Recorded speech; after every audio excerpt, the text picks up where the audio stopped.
number 8. But looks like everybody is there on the grid. We've got a gap in the middle of row number 6. Andy Fluck's not out there on the grid. Is that right there, Pete? Yeah, it looks like. That's a bit interesting. I mean, he's got a very well prepared bike, and he comes up with Richard Hayward, and their bikes are immaculate. So I know he has had a couple of teething issues early on in the year. He is learning the YPM bike, so maybe he's just been bitten by something again, which is really unfortunate. Well, the race is underway then, and they're going in round Redgate there, so they all bunch into one there, and it's difficult to see who is where, but they are racing now down round Hollywood and down Craney Coast for the first time of 8 then. And of course, Jeff Mook, Kev Woolley, David Ball from that front row will be looking to put themselves at the front of this race, and as they go out of sight down round the old hairpin then, and they will come into sight once more when they go through Starkey's and on towards Schwantz McLean's then, but it'll be difficult to tell from this distance, of course. Is it not 1, not 2, not 3, but 4 2T engineering machines, is that right, with Stanleys and Coopers? Yeah, definitely, yeah. They'll all be looked after by Andy, and Paul Whitby's is a TT as well, so he'll be following in close course, of course. There we go. So leading the way then is the number 51 machine of Kev Woolley, looking to make it 4 from 4 here, but of course we are only halfway through this first lap then, so we're watching them come down the back straight then in towards Robert Chicane very shortly indeed, but Kev Woolley leading the way then, as we say, 3 race wins from the 3 attempts so far over the course of the weekend then, and looking to open up that advantage over the number 8 machine of David Ball. Jeff Mook right there with them, Richard Hayward, Paul Whitby and Andy Bursko, the one of 2 350 machines there. Paul's out of the slipstream there, and it's almost 3 wide there for 4th position then, but Andy Bursko with one move there. Does he go from 6th to 4th? Yes, he does. So Bursko then, the man from Clonethley, goes to 4th, immediately runs wide and goes back down to 5th place, but still 1 position gain. That was always going to be a tall order, that, to get that bike around that corner at that speed, and Paul Whitby is one of the hardest on the break, so that was certainly a brave move.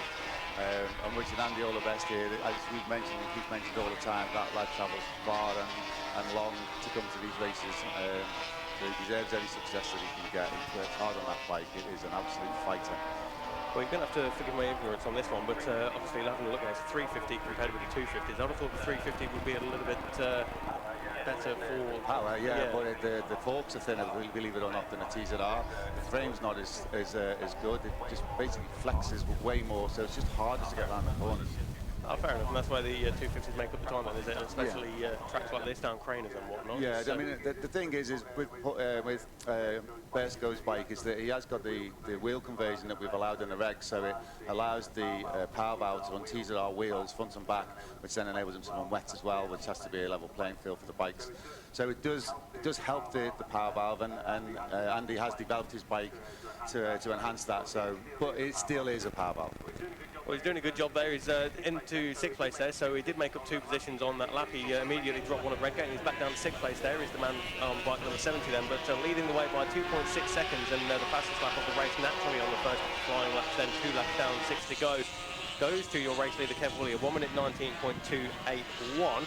Not quite as quick as what we saw yesterday there. We're into the 18s here, but 1 minute 19.281. Still 2 seconds quicker than the man on bike number 8, David Ball, then 2.6 seconds is the gap. Jeff Mook, Richard Hayward. Alan Cooper makes up a few positions there. Of course, Alan Cooper started from 9th on the grid then at the end of row number 3.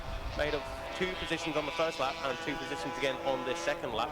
Bursko, Whitby, Wales, Lee and Cooper round out the top 10. First of the Clubmans, Tommy Caldwell doing a good job there on Pete Branson's bike.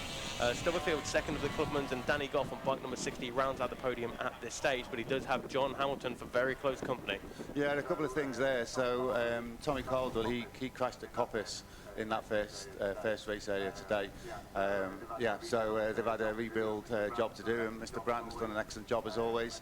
So Tommy's out and obviously doing a good job at the moment. And Alan Cooper had some running issues. The bike just wasn't pulling clean, and that's his problem in the race. First race today. We're certainly putting that to rights at the moment. Then he's, as we say, he's coming across the line there in around about 5th place. There we're watching him now, and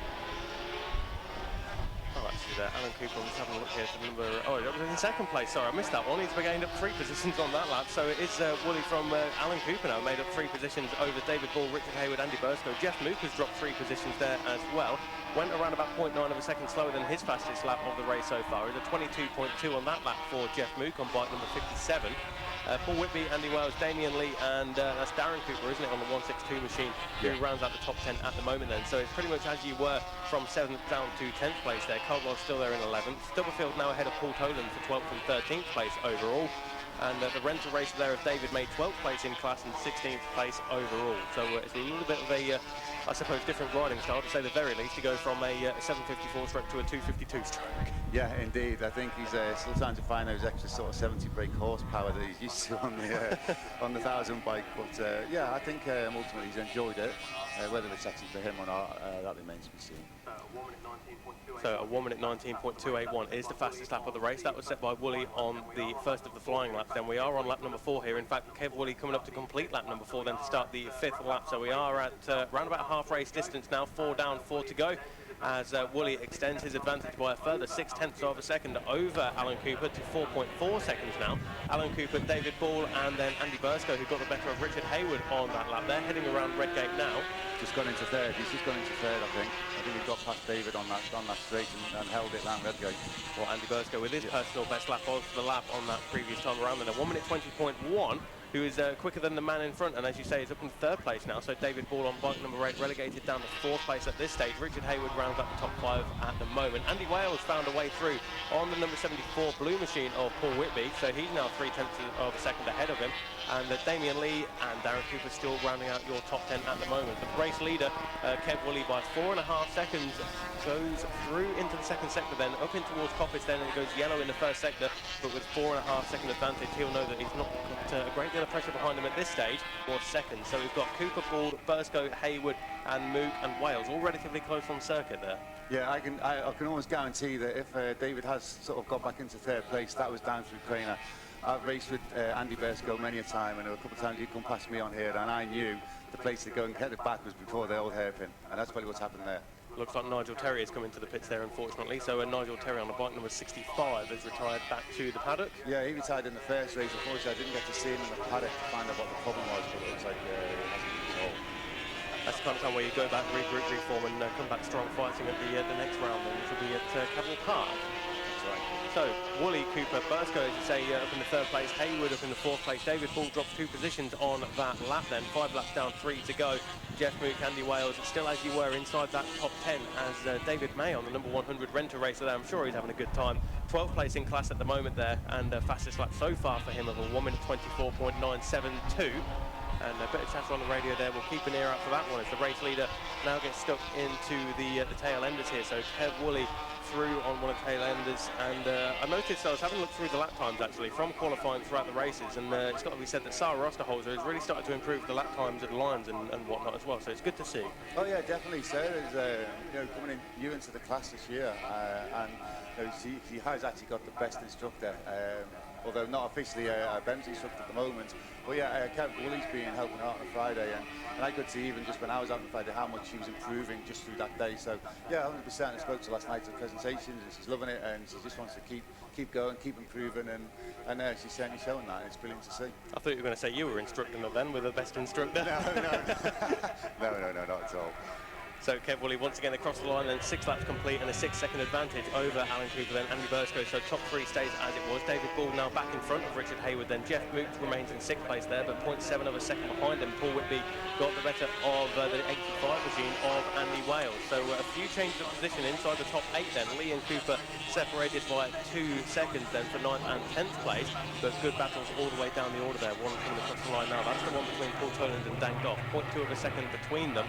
Of course, that is an on-track battle as opposed to in-class. It's Danny Goff still defending that 3rd place position in the clubman's from John Hamilton, who retired yesterday for John Hamilton, wasn't it? Yesterday in the first race, the engine seems literally on the last lap coming into the chicane here.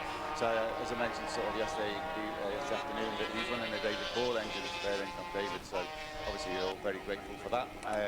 Characteristics are a little bit different to what he's used to, so it's just a little bit of a different riding style. We took a tooth off the rear sprocket before this race, hoping that would help him get a bit more legs down the straight. So I think it has helped, but we just need to make a do or die move to get that 3rd place. Well, it's 0.8 of a second in front of him there as we start the last lap, then 1.98 miles to go around this Donington Park National Circuit before the checkered flag is shown. But Kev Woolley now with an 8.6 second advantage has changed there. It looks like the David Ball and Andy Bursko. So Alan Cooper there. Alan Cooper showing his dropping down the timing screen. What did you see there, Pete? No, I didn't. I can see all I saw was just Andy Bursko making another move down the straight. Yeah. I wasn't too sure if he was going to make that into second, but Yeah, I'm not too sure where that one's gone. We'll have to keep an ear and an eye out for that one then. But Alan Cooper then showing us dropping down the timing screen there, 10th, 11th place. As Tommy Caldwell now puts himself up inside the top 10 overall, first of the Clubmans. But Woolley with an 8.5 second advantage, who in turn over David Ball is now 0.2 of a second over Andy Bursko then. So it's all closing up then in that battle for second place. They're making their way through Schwartz and on towards McLean's now. And then what's that, too wide going in towards McLean. It's going to be very difficult to spot from this distance. Yeah, it's just a little bit too far to see. Up towards Coppice then, we're getting the second sector times here, and it looks like a change there between Mook and Hayward. So Jeff Mook in 5th place, now up in the 4th place as he relegates Richard Hayward on bike number 27 down to 5th then. But it is going to be all about the slipstream as they come towards the Robert chicane. But Kev Woolley out of the chicane then and takes a look behind him. Plenty of clear track behind him then for him to cruise across the line and take his 4th victory of the weekend then. 4 from 4 for number 51 Kev Woolley. Next up is going to be the number 8 machine of Dave Ball ahead of Andy Bursko, Jeff Mook, and then Paul Whitby, who got the better of Richard Hayward on that final lap as well. So Richard Hayward drops a few positions on that lap then, finishes in 6th place, but still 10 points in the pocket for his championship as we come away from Donington Park. Then Andy Wales next across the line in 7th place, Damien Lee up next, and then the 162 machine of Darren Cooper. And then we now look for the number 19 machine of Tommy Caldwell, who will be the first of the Clubman finishers here. So good stuff there for Tommy. He's still pretty much only just become a Clubman rider after being a rookie in 2022. But Caldwell ahead of Dan Goff and then Stubbs.